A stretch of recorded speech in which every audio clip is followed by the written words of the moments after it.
we all have a material conditioning. So we're spiritual beings on in a human journey. Like we're not humans having a spiritual experience. Rather, we could frame it that we're spiritual beings having a human experience.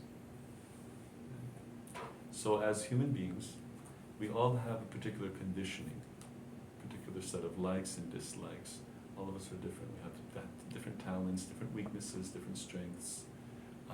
Everyone has a little different psychology than someone else. So, but the original consciousness of everyone is pure and completely spiritual. We're all full of knowledge. But this conditioning that we have is something like, it's an imposition on our spiritual self. So just like you have a diamond that's covered in mud, if you just remove the mud, then you see the diamond again. So we can kind of pierce through the layers of our conditioning and become cleansed of different misconceptions, ideas that are not helpful to us, or desires that hurt us. So those things can be cleansed out. I'd like to just give reference to the Bhagavad Gita right now, so give some context to what I'm saying, and I'll bring a few copies. So we just spoke a little bit about the Gita. Oppenheimer was a big fan of the Gita. He quoted it when he first nuclear weapon was detonated. But he said, "Time I am, destroyer of all the worlds." But here I'd like to give you. Can you share that one? Maybe you can share this. You can share. So yeah, not only him, but also Henry David Thoreau, Ralph Waldo Emerson, Mahatma Gandhi. It's said that Albert Einstein, just many great minds over many generations have kind of marveled at the clarity and the wisdom, the depth of the Bhagavad Gita. I'd like to just, you can get a little taste of it now by going to chapter 7. You can see in the top, in the middle between the pages, it has the chapter and text number. So 7.14, 714. Actually, let's start a little bit earlier. Let's go to 712 on page 316 in my book, 316. And we can go around and each read one of the translations. So we can start with Shanik. Know that all states of being, be they of goodness, passion, or ignorance, are manifested by my energy. I am, in one sense, everything, but I am independent. I am not under the modes of material nature, for they, on the contrary, are within me. Okay, could you read the next, please? Deluded by the three modes, goodness, passion, and ignorance, the whole world does not know me, who am above the modes and inexhaustible. Sierra, right? Sienna. Could you read 14, please? This divine energy of mine, consisting of the three modes of material nature, is difficult to overcome, but those who have surrendered unto me can easily cross beyond it. And could you please, Sasha, read the second paragraph of that purport of the commentary to that text 14? It starts with another meaning. Another meaning of guna is rope. It is to be understood that the conditioned soul is tightly tied by the ropes of illusion. A man bound by the hands and feet cannot free himself. He must be helped by a person who is unbound. Because the bound cannot help the bound, the rescuer must be liberated. Therefore, only Lord Krishna, or his bona fide representative, the spiritual master, can release the conditioned soul. Without such superior help, one cannot be freed from the bondage of material nature. Devotional service or Krishna consciousness can help one gain such release. Krishna, being the Lord of the illusory energy, can order this insurmountable energy to release the conditioned soul. He orders this release out of his causeless mercy on a surrendered soul and out of his paternal affection for the living entity, who is originally a beloved son of the Lord. Therefore, surrender unto the lotus feet of the Lord is the only means to get free from the clutches of the stringent material nature. Thank you very much. So these three energies kind of control us, and we all experience goodness, passion, and ignorance. So they're all like affecting and influencing us. And although the soul is superior to matter, the soul is superior naturally to material energy, but it can be overwhelmed because the soul is very small. Just like a human, like we're greater than matter, right? We can shape and form matter any way we wish, basically, and we can investigate, use metals, use wood, build buildings. But if you take a human and put them in the ocean, if you just throw someone in the middle of the ocean, they have no chance because they're struggling. So because we're very small, we can, although we're superior to matter, we can easily become overwhelmed if we're put into an ocean of material energy. So, but when one is empowered by Krishna, as he's speaking about here, then it's easy to cross over the ocean. Just like if you have a ship and a good GPS system, so you can make your way out of the giant ocean. So in the same way, we're all wandering through the world, trying to find out who we really are, what our real place is in it, and we can actually find out how to overcome all the kind of effects of the material energy that keep us bound. We can become free by being released by Krishna. So this kind of empowerment comes in proportion to the connection that we make. So the word yoga means to connect, to link up. So the purpose of yoga is to have a very strong connection with the Supreme, with the very source of our existence. And there are, maybe you've heard of yogis, not just people who practice yoga in the cities, but like really hardcore, intense yogis in the Himalayas and places like that. So they actually get what's called siddhis. A siddhi is a perfection, a type of power. So one of the siddhis is, it's called anima. It means you can actually make yourself very small, like very tiny, so people can't even see you. And that's achieved by meditating on the very, very subtle form of the Supreme, of God, that exists within the core of every being. So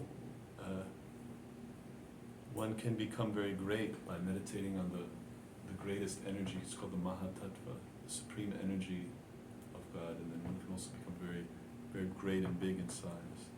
So there's different types of perfections. You can control people's minds. People learn that art also. Talking about psychology, one can actually understand the movements of another person's mind and control that. And one can withstand all kinds of heat and cold. So this kind of you could say material perfections are available through yoga, but that's not actually the purpose of yoga. The greatest yoga power is to become free from the influence of matter altogether. Arjuna asks a very important question in the Bhagavad Gita. The dialogue here is between Krishna and Arjuna. So Arjuna is the student, and he asks, why is it that people sometimes do things that they're unable, that they don't want to do? Later they regret it, and even in the moment they may be feeling like, I don't want to do this.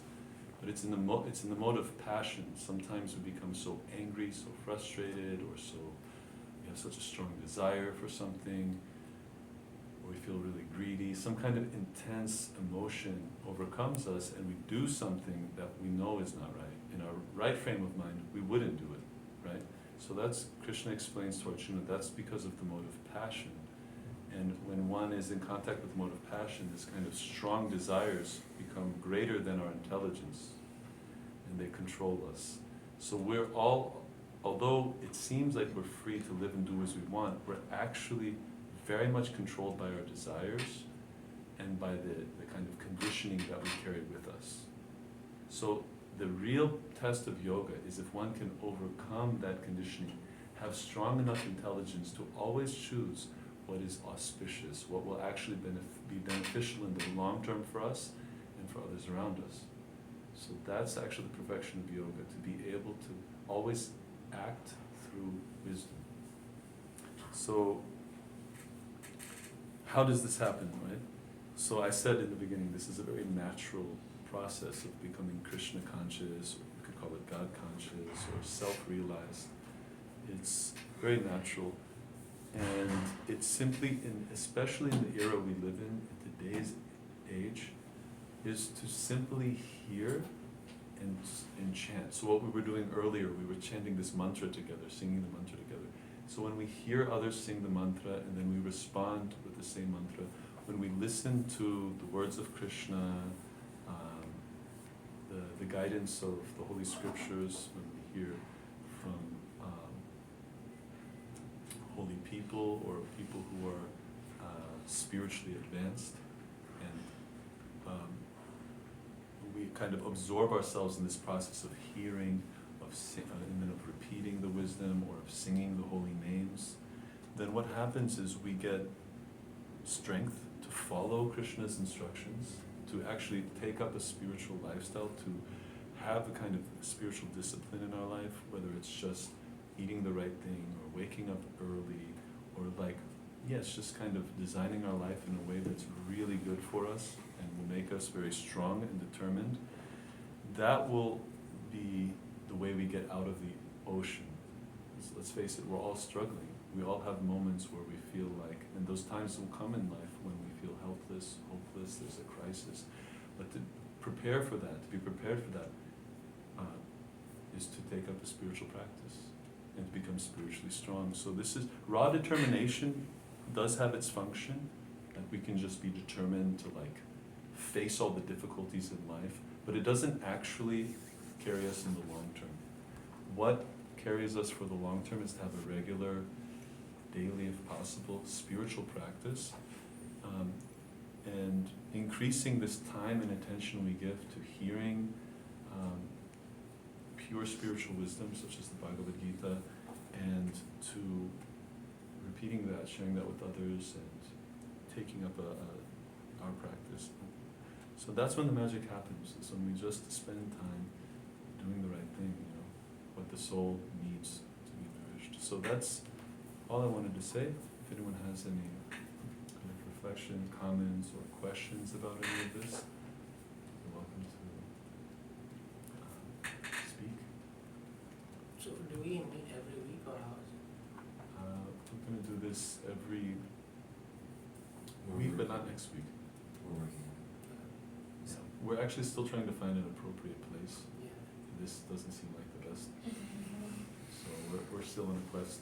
But if we have your contact, we'll keep in touch and let you know. And so the reason why we're having difficulty doing this is because we have a club here, but the students involved in the club are really spaced out and they didn't do everything properly. So if anybody's interested in becoming active as a member of the club, helping us arrange these meetings, we're looking for those types of people too.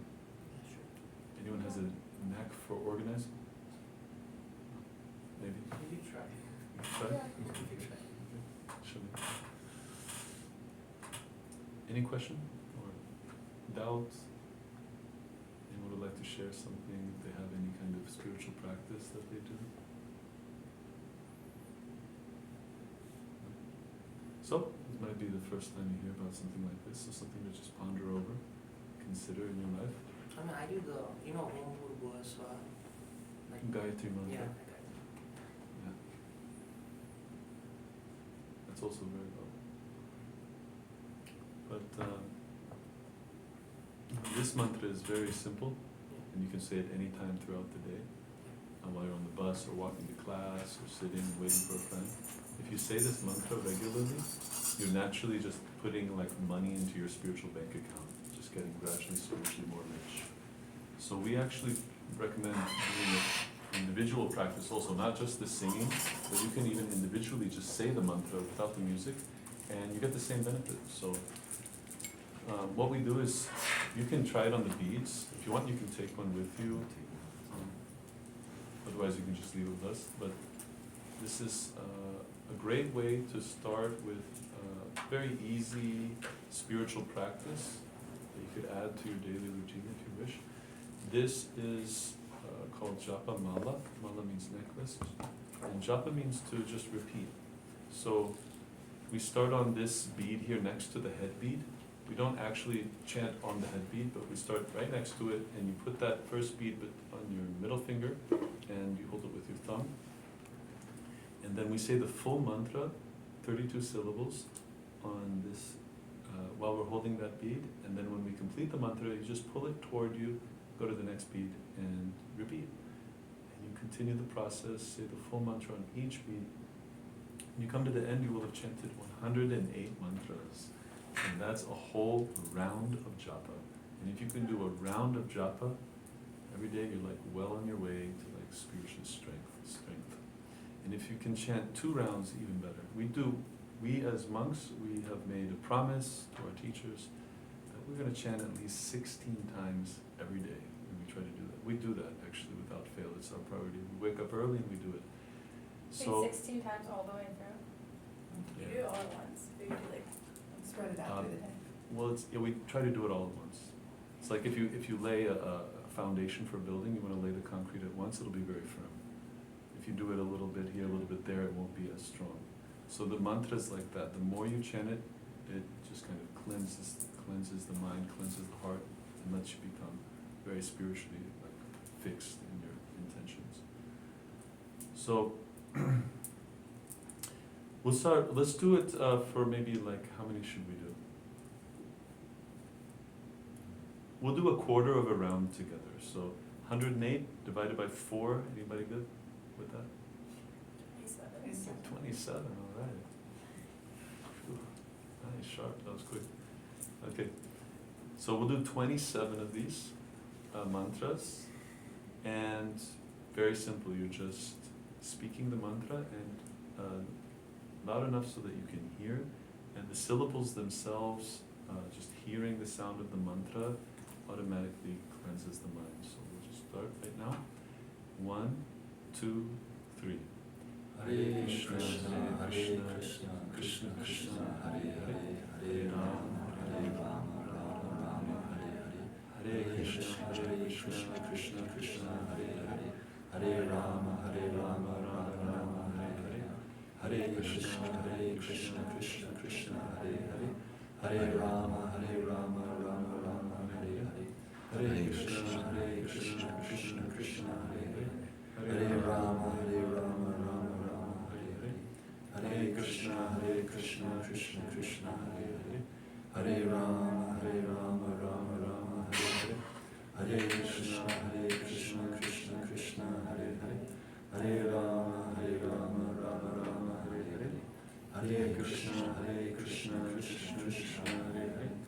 Hare Rama, Rama Rama, Hare Hare, Hare Krishna, Krishna Krishna, Hare Hare, Hare Rama, Rama, Hare Hare, Hare Krishna, Krishna Krishna, Hare Hare, Hare Rama, Rama Rama, Hare Hare, Hare Krishna, Krishna Krishna, Hare Hare, Hare Rama, Rama, Hare Hare, Hare Krishna, Krishna Krishna, Hare Hare, Hare Rama, Rama, Hare Hare, Hare Krishna, Krishna Krishna, Hare Hare, Hare Rama, Rama, Hare Hare, Hare Krishna, Krishna Krishna, Hare Hare, Hare Rama, Rama, Hare Hare, Hare Krishna, Krishna Krishna, Hare Hare, Hare Rama, Rama, Hare Hare, Hare Krishna,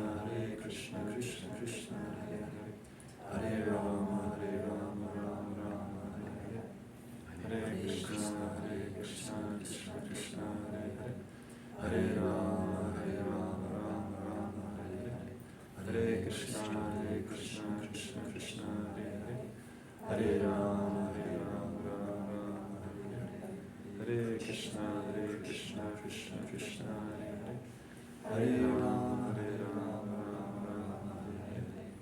Hare Krishna, Krishna Krishna, Hare Hare, Hare Rama, Rama, Hare Hare, Hare Krishna, Krishna Krishna, Hare Hare, Hare Rama, Rama, Hare Hare, Hare Krishna, Krishna Krishna, Hare Hare, Hare Rama, Rama, Hare Hare, Hare Krishna, Krishna Krishna, Hare Hare, Hare Rama, Rama, Hare Hare, Hare Krishna, Krishna Krishna, Hare Hare, Hare Rama, Rama, Hare Hare, Hare Krishna, Krishna Krishna, Hare Hare, Hare Rama, Rama Rama, Hare Hare.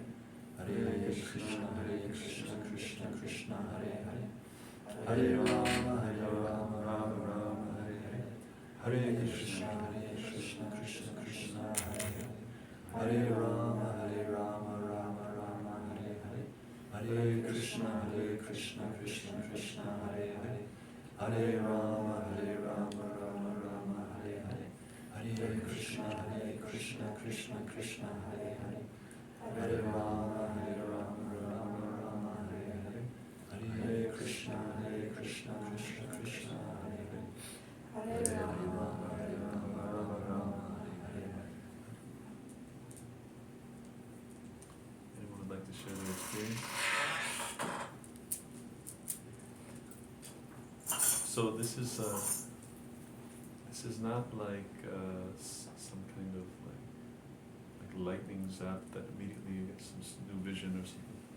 No, it's very gradual, but it's very steady. So if you want to learn how to chant the mantra and practice on a regular basis, just keep in touch with us. And it's something that's like, it's like if you want to become strong or go to the gym or you want to be an athlete, it takes a lot of time and dedication, right? But if you follow a good diet, you practice every day, you listen to your trainer, and you keep going and going, eventually you'll be like sculpted, you'll be focused, you'll be ready for like anything, you know? So it's the same thing with spiritual practice. It's not like immediate, but the gains come very gradually and very steadily. It's like a tree that grows. You don't see the growth day by day, but over time you see, if you come back after a year, you see it's growing, even fruits might start appearing, you know, from the tree. So spiritual practice is like that. You give a regular nourishment, proper diet to your soul, and it becomes gradually more manifest, more awakened. So just wanted to share that simple technique with you. Welcome to take one home if you like. If you'd like any of these books, we have, I didn't bring any other books. Right now, we just have the Bhagavad Gita. If you don't have a copy, you can take one with you. And we look forward to the next meeting. So just feel free to contact us if you have any questions at all, even throughout the week. We'd be happy to get in touch. This is what we do. We're basically like spiritual advisors, servants. We just try to serve people. So just like doctors serve people for physical health, we try to serve people for their spiritual needs. So we're here for you. Thank you.